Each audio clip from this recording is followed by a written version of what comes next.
The cold steel pressed against my temple before I even heard him approach. Not the way you imagine a gun feels. Not in movies where everything's dramatic and slow. This was instant. 1 second I was reviewing quarterly reports at my desk. The next second there was metal digging into my skin hard enough that I knew it would leave a mark. Hard enough that my entire body froze mid-breath. Don't move.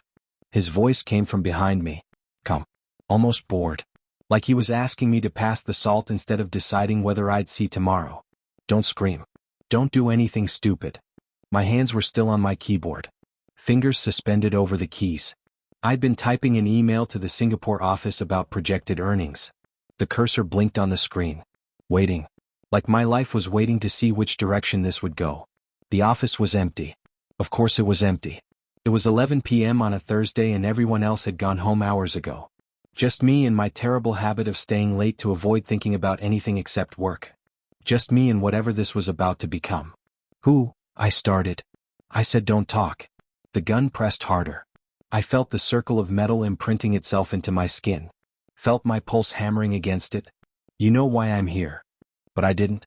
I had no idea why someone would be holding a gun to my head in the offices of Han Venture Capital on the 43rd floor of a building in Gangnam. I was nobody. A financial analyst who worked too much and socialized too little. A woman who'd spent 2 years building a quiet, invisible life that nobody noticed. Except someone had noticed. Your real name, he said quietly, is Han Yuna. Not Lee Seri. You've been lying for 2 years. About everything. The floor dropped out from under me. Not metaphorically. I actually felt the ground disappear, felt gravity reverse, felt everything I'd carefully constructed over 24 months crack apart like an egg hitting pavement. Nobody knew that name. Nobody. I'd been so careful. New documents.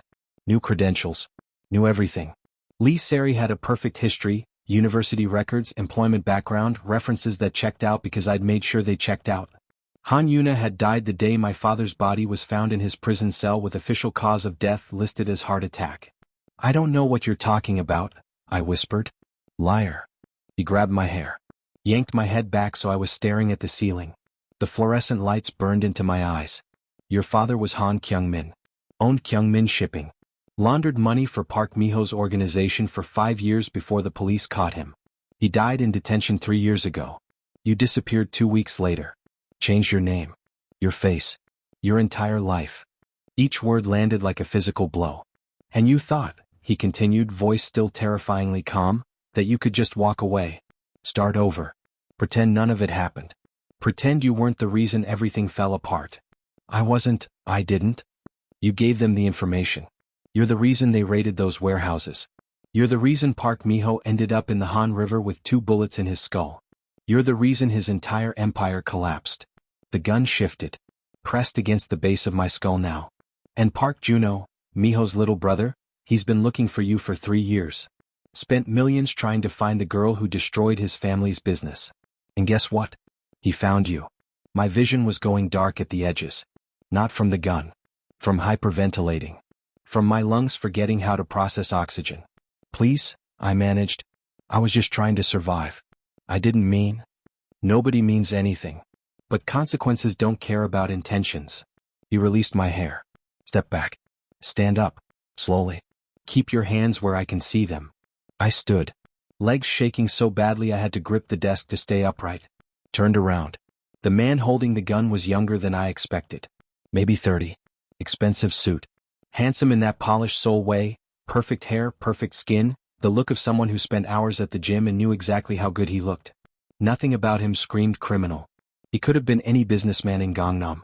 Could have been someone I'd pass on the street without a second glance. Juno sent you, I said. Juno's waiting downstairs. Wanted to see your face himself when you realized it's over. He gestured with the gun. Walk. Elevator. Don't try anything creative. I've done this 17 times. You're not special. 17 times. 17 people who'd made Park Juno angry enough to send someone with a gun. I wondered how many of those 17 were still breathing.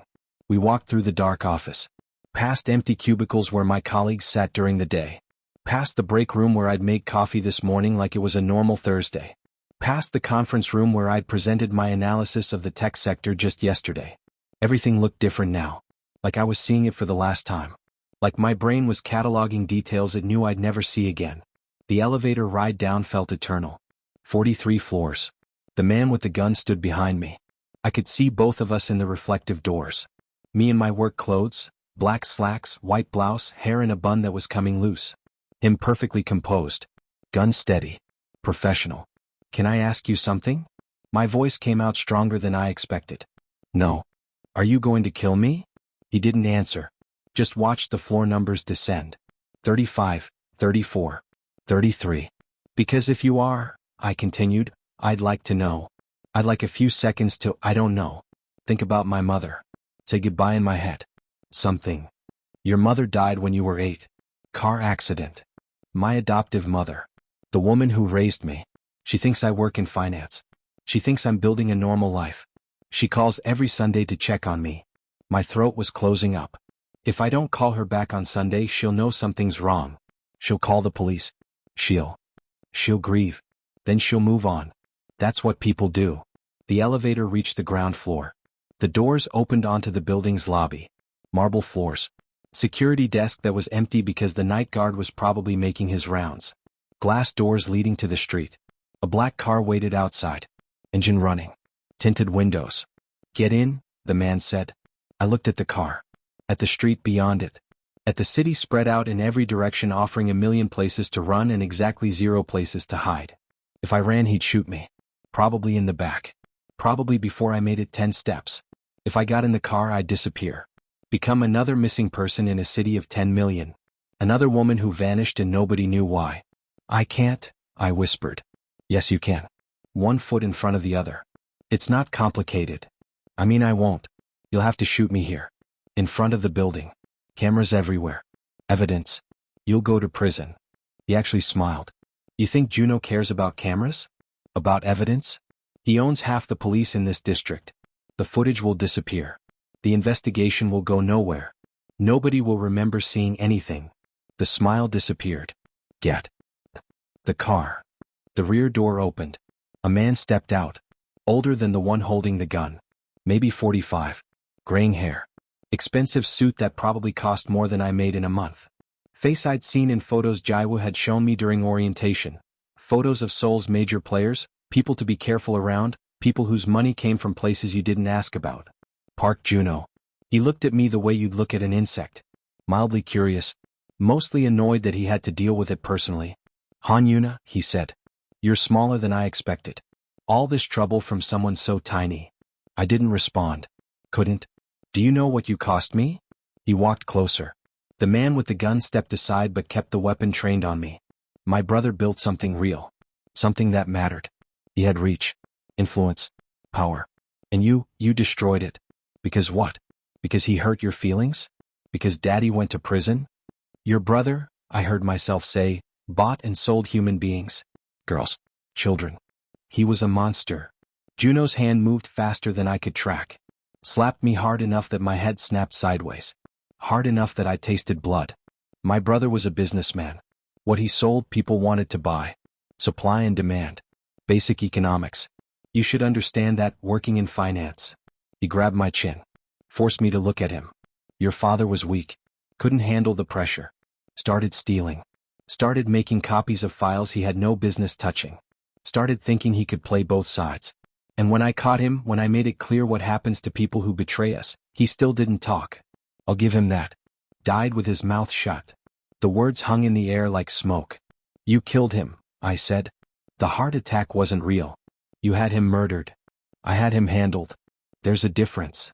Juno released my face. But you didn't know when to quit. You took everything your father stole. Every file. Every recording.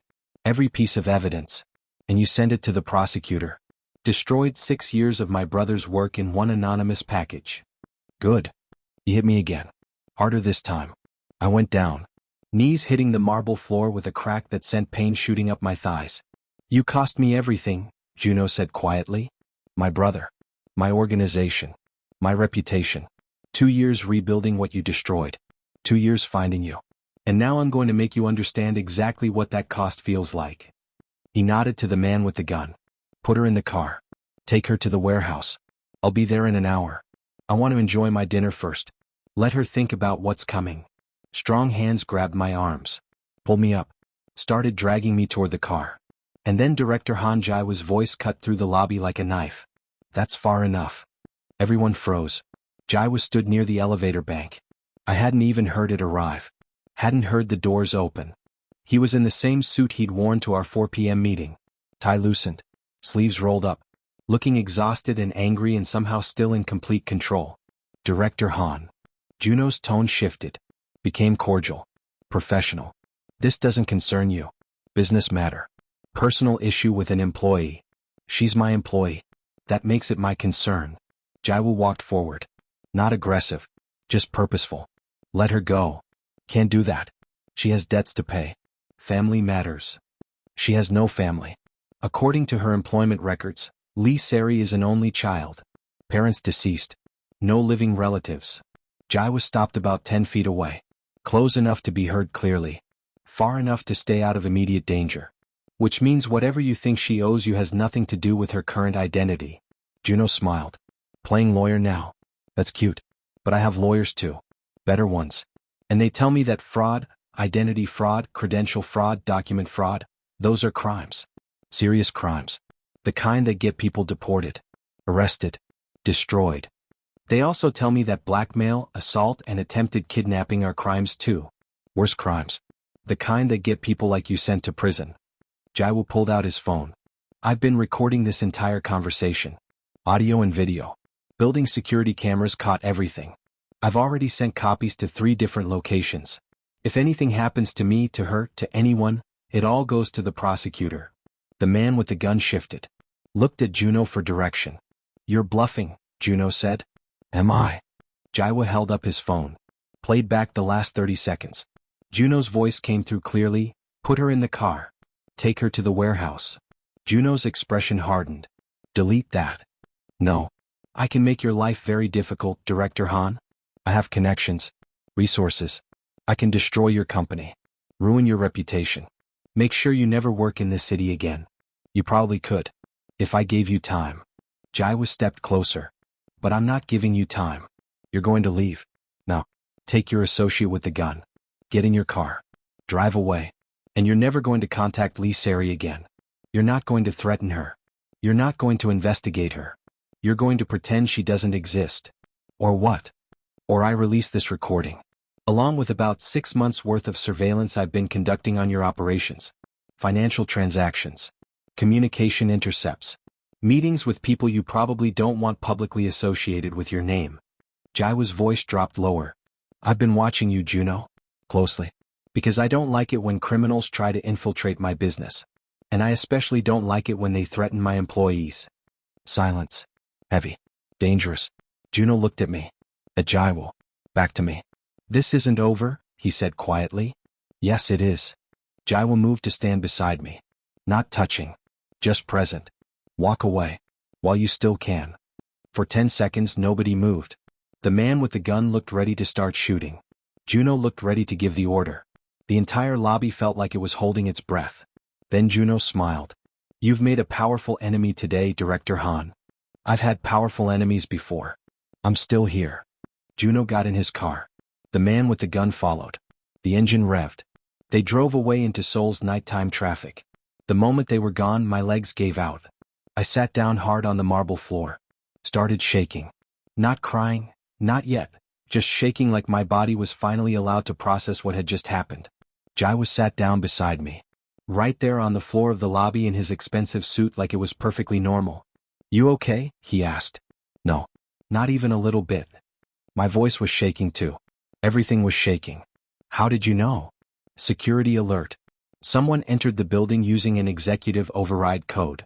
Only 3 people have that code. Me, the head of security, and one other person who's currently in Singapore. So I knew something was wrong. Checked the camera feeds. Saw the man with the gun. Called the police, they're on their way by the way, and came down to stall until they arrived. You could have been killed. Probably. But I wasn't going to let him take you. He stood up. Offered me his hand. Come on. Let's go to my office. Police will want statements. This is going to be a long night. I took his hand. Let him pull me up. We rode the elevator back to 43 in silence. In his office, Jaiwa poured 2 glasses of whiskey. Handed me one. I drank it in one swallow. The burn felt good. Real. Proof I was still breathing. How much do you know? I asked quietly. About Han Yuna? Everything. I've known for 6 months. The room tilted sideways. 6 months? But you never said anything. You never. Why didn't you fire me? Because you're brilliant. Because you've been the best analyst I've ever employed. Because whatever you did to survive, whatever choices you made, they don't change the quality of your work. He sat down behind his desk. And because I've been waiting for something like this to happen. Waiting for whoever you were running from to find you. So I could be ready. Ready for what? To help you. He pulled up files on his computer. Turned the screen to face me. I told Juno I've been surveilling him for 6 months. That was a lie. I've been surveilling him for 3 years. Since the first time he tried to invest in one of my companies. I knew what he was. I knew what his organization did. And I knew that eventually he'd become a problem I needed to solve. The screen showed surveillance photos. Financial records. Communication logs. Everything Juno had done for 3 years documented in meticulous detail. You've been building a case, I said slowly. I've been building insurance. In my business you don't survive by being nice. You survive by knowing everyone's secrets. By having leverage when you need it. He closed the laptop. And now I have enough leverage on Park Juno to bury him 6 different ways. The question is, do you want me to use it? I looked at him. At this man who'd employed me, trusted me, apparently protected me for 6 months without ever letting on that he knew my entire life was a lie. Why are you doing this? I asked. Really? Why help me? You could have just fired me quietly. Avoided all this trouble. Why get involved? Jaiwo was quiet for a long moment. Just looked at me with those dark, unreadable eyes. My father, he finally said, worked construction. Spent 40 years building things for people who never learned his name. Died at 62 from a heart attack because he couldn't afford proper medical care and refused to stop working even when his body was failing. I was 25. Couldn't help him. Couldn't save him. Could only watch him work himself to death because men like Park Juno and his brother owned this city and people like my father were disposable. He stood up. Walked to the window. Looked out at Seoul spread beneath us. I built this company so I'd never be powerless again. So I'd have the resources to fight back when powerful people decided to destroy someone who couldn't defend themselves. You're not the first person I've protected. You won't be the last. He turned back to me. But you're the first one who destroyed a criminal empire before I even got involved. That takes a special kind of courage. Or desperation. Maybe both. Desperation, I said. Definitely desperation. Either way, you're not facing Juno alone. Not anymore. He pulled out his phone. The police will be here in about 5 minutes. When they arrive, you tell them everything. Everything. About your father. About Park Miho. About the evidence you collected. About Juno's threats tonight. All of it. They'll arrest me for identity fraud. Probably. Initially. But I have lawyers who can handle that. We'll argue witness protection circumstances. Survival necessity. Fear of retribution.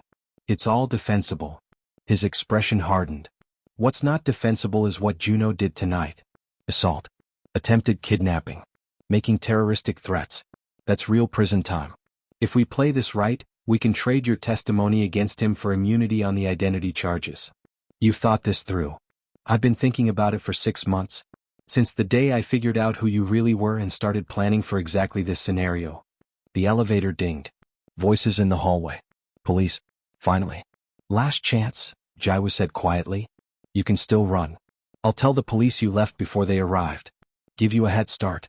You could disappear again. Try somewhere else. Become someone new. I thought about it. About running. About changing my name for the 3rd time. About spending the rest of my life looking over my shoulder wondering when Park Juno would find me again. I'm tired of running, I said. Then let's make sure you never have to run again. The police interview lasted 4 hours. 2 detectives. Recorder running. Every question designed to poke holes in my story, to find inconsistencies, to determine if I was telling the truth or constructing an elaborate lie. I told them everything. Started with my father. The shipping company. How he'd gotten involved with Park Miho's organization. How I'd been 19 and stupid and dated Miho for 3 months before realizing who he really was. How he'd used me. Threatened me. Made it clear that leaving wasn't an option. I told them about collecting evidence. About sending it to prosecutors. About my father dying in prison and me running 2 weeks later because I knew Juno would come after me. I told them about becoming Lee Seri. About forging credentials. About getting hired at Han Venture Capital and spending 2 years trying to build a normal life. I told them about tonight. The gun. The threats. Juno's admission that he'd had my father killed. By the time I finished, the sun was coming up. Golden light streaming through Jaiwa's office windows. Seoul waking up below us. Normal people starting normal days while I sat here confessing to crimes and hoping the detectives believed me. We'll need to verify all of this, the older detective said. The evidence you collected. The files. Everything. I have copies, I said. Multiple locations. I can get them for you. Do that. Bring everything to the station by tomorrow. We'll review it. Determine if we have enough to move forward. He stood up. Don't leave Seoul. We'll be in touch. They left. Just me and Jaiwoo remaining in his office as morning light filled the space. You should go home, he said gently. Get some rest. This is just beginning. It's going to get harder before it gets better. I don't have a home. Not really. Lee Seri's apartment. It was always temporary. Always felt like a hotel room I was living in until the real owner came back. Then stay here. I have an apartment in the building. Executive suite on the 38th floor. Guest bedroom. Security. You'll be safe. I can't impose like that. You're not imposing. I'm offering. He grabbed his jacket. Come on. I'll show you. The apartment was exactly what I expected. Expensive, minimalist, probably decorated by a professional who made sure everything matched perfectly. Floor-to-ceiling windows. Modern furniture. Kitchen that looked like it had never been used. Guest room is through there, Jaiwoo said, pointing. Bathroom attached. There's clothes in the closet. Previous guest left some things. Should fit you roughly. Help yourself to anything in the kitchen. I'll be in my room if you need me. He started to leave. I caught his wrist. Thank you, I said. For everything. For not firing me 6 months ago. For saving me tonight. For believing me. For all of it. His hand covered mine. Warm. Steady. Real. Get some sleep, Yuna. We have work to do tomorrow. I slept for 12 hours. Woke up disoriented in an unfamiliar bed wearing borrowed clothes with afternoon sun streaming through windows. For a moment I forgot where I was. Forgot everything that had happened. Then it all came back. The gun. Juno. The police. Everything. I found Jaiwoo in the kitchen making coffee. He'd changed into casual clothes, jeans, simple shirt, looking more human and less CEO. There's a lawyer coming at 3 p.m., he said without preamble. Park Chang-min. Best defense attorney in Seoul. He's going to help structure your testimony. Make sure you're protected legally. I can't afford a lawyer like that. I'm paying. Consider it a company expense. Employee protection. He handed me coffee. Drink. We have a lot to discuss. Park Chang-min arrived exactly at 3 p.m. Silver hair. Expensive suit. Briefcase that probably cost more than a car. He listened to my story with the same careful attention the detectives had shown, except his questions were sharper. More focused. Designed to find weaknesses before prosecutors could.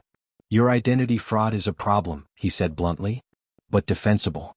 We argue necessity. Fear for your life. Witness protection circumstances. Most judges will be sympathetic given the context. And if they're not? I asked. Then you do 6 months minimum security. Maybe a year. But honestly, I don't think it comes to that. Not if we give prosecutors what they really want. Which is Park Juno. On a platter. With enough evidence to convict him of charges that put him away for decades. Changmin pulled out documents. You have files on Park Miho's organization. Operations. Financial records. Criminal activities. All of it directly ties to Juno. He inherited the organization. Expanded it. Made it more sophisticated.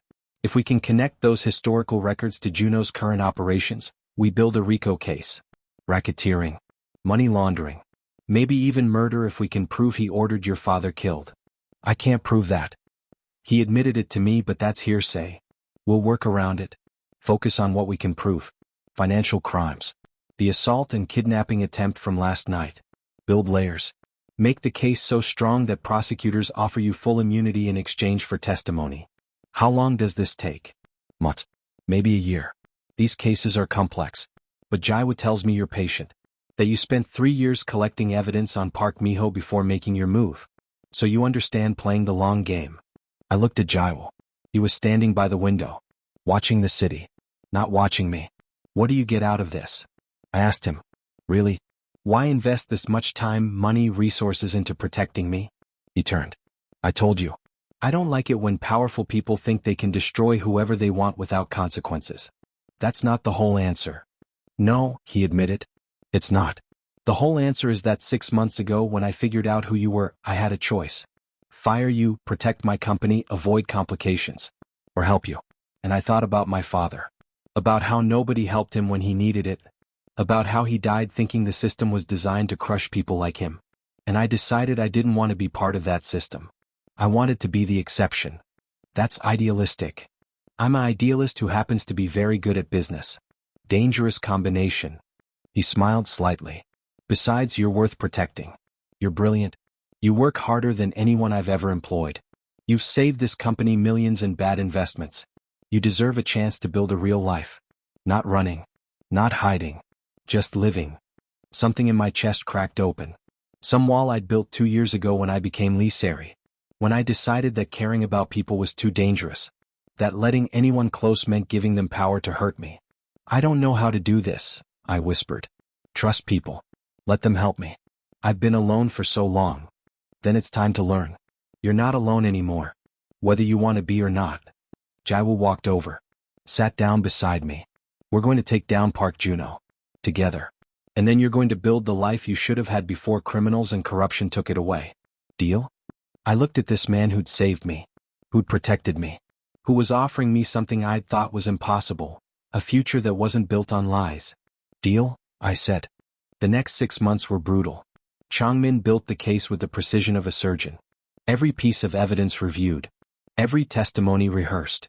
Every weakness identified and addressed. The prosecutors, led by a woman named Cho who had a reputation for destroying organized crime, were tough. Demanding. They wanted everything perfect before moving forward. Meanwhile, Juno knew we were coming. Started destroying evidence. Moving money. Shutting down operations. His lawyers sent threatening letters. His associates made it clear that testifying against him would have consequences. Jaiwoo hired security. Professional. Discreet. I couldn't go anywhere without someone following at a safe distance. My apartment, Lee Seri's apartment, was deemed too vulnerable. I moved into a safe house. Then another. Then a third. Always moving. Always careful. The paranoia was exhausting. Every stranger on the subway could be Juno's people. Every car that followed too long could be a threat. I stopped sleeping properly. Started losing weight. Became someone I barely recognized when I looked in mirrors. But I didn't run. Didn't quit. Kept working with Changmin. Kept building the case. Kept moving forward because going backward wasn't an option anymore. 7 months after that night in the lobby, prosecutors arrested Park Juno. Dawn raid. SWAT team. News cameras capturing everything. He was led out of his penthouse in handcuffs looking shocked that someone had actually dared. The trial took 4 more months. I testified for 6 days. Juno's lawyers tried everything, attacking my credibility, my character, my past. Called me a liar. A criminal. A woman with grudges and access to grind. But the evidence was overwhelming. Financial records that couldn't be explained. Communication intercepts that showed criminal conspiracy. Witness testimony from people Juno had hurt who finally felt safe enough to speak. The jury deliberated for 2 days. Came back with guilty verdicts on 14 counts. The judge sentenced him to 35 years. No parole for 20. I sat in the courtroom and watched Park Juno's face as they read the sentence. Watched him realize he'd lost. That the girl he'd dismissed as weak and disposable had destroyed him exactly the way she destroyed his brother. Outside the courthouse, reporters mobbed Prosecutor Cho. She handled them with practiced ease. Gave sound bites about justice and the rule of law and organized crime facing consequences. I slipped away. Found Jaiwoo waiting by his car. It's over, he said. Yeah. Finally. I felt hollowed out. Empty. Like I'd been running on adrenaline for 11 months and now that it was finished, I didn't know how to function without it. Come on. Let's go home. Where's home? Wherever you want it to be. We drove through Seoul in silence. Past neighborhoods I knew. Past places where Han Yuna had lived. Where Lee Seri had worked. Where this new person, whoever I was now, had survived. I need to tell you something, Jaiwoo said as we pulled up to his building. Something I should have said months ago. What? Somewhere during all of this, the case, the protection, the late nights reviewing evidence, I stopped seeing you as just an employee I was helping. Started seeing you as someone I cared about. As more than just a colleague or a person in need of protection. My heart started beating faster. Jaiwoo, I know the timing is terrible. I know you've been through hell. I know the last thing you probably want is complications. But I needed to say it. Before we move forward. Before you decide what comes next. You deserve to know. I looked at him. At this man who'd saved my life in every way that mattered. Who'd believed in me when I didn't believe in myself. Who'd fought beside me against monsters and never once asked for anything in return. I don't know how to do relationships, I said quietly. I don't know how to be vulnerable without it destroying me. I've built so many walls. Then we'll take them down together. Slowly. Carefully. No pressure. No expectations. Just honesty. Partnership. Whatever we can build from there. That sounds terrifying. Most worthwhile things are. I reached across the car. Took his hand. Let myself feel the warmth. The steadiness. The proof that some people could be trusted. That some walls were safe to dismantle. Okay, I said. Let's try. 1 year later, I sat in an office that had my name on the door. Partner at Han Kim Venture Capital. Equal ownership. Equal say. Building something real instead of just surviving. My mother called every Sunday like clockwork. We'd reconnected 6 months ago. Carefully. I'd explained enough that she understood I was safe. That I'd been running from bad people. That everything was okay now. She didn't need all the details. Just needed to know her daughter had survived. Jaiwoo and I were something. Not officially dating. Not just colleagues. Somewhere in between. Learning how to trust each other. Learning how to build something that wasn't based on crisis or necessity. Just two people who'd survived hell and decided they'd rather face the future together. It wasn't perfect. I still had nightmares. Still looked over my shoulder. Still jumped at unexpected sounds. Trauma didn't disappear just because the source was gone. But I was healing. Slowly. With therapy and time and people who gave a damn whether I survived. Park Juno was in prison. Would be for decades. His organization had collapsed. The people he'd hurt were getting justice. Not all of them. Not enough of them. But some. It was something. I'd never be Han Yuna again. That girl died with her father. Lee Seri had served her purpose and been retired. Now I was Kim Minji. Legal name. Legal identity. Built on truth instead of lies this time. And Kim Minji was building a life worth living. Work that mattered. Relationships that felt real. A future that wasn't about running or hiding. Just existing. Finally. Properly. Without looking backward. My phone buzzed. Text from Jaiwoo. Meeting in 10. New potential investment. CEO has interesting background. Sound familiar? I smiled. Typed back. Should I be concerned? Always. That's what makes it fun. I grabbed my files. Headed to the conference room. Ready to work. Ready to build. Ready to prove that reinvention wasn't about erasing who you were. It was about becoming who you were always meant to be before trauma and criminals and corruption took it away. The past was done chasing me. And I was done running. Time to live. Finally. Completely. Without apology. The woman who'd hidden her past from her boss for 2 years until he found out and everything changed. For the better. Impossibly. Miraculously. For the better.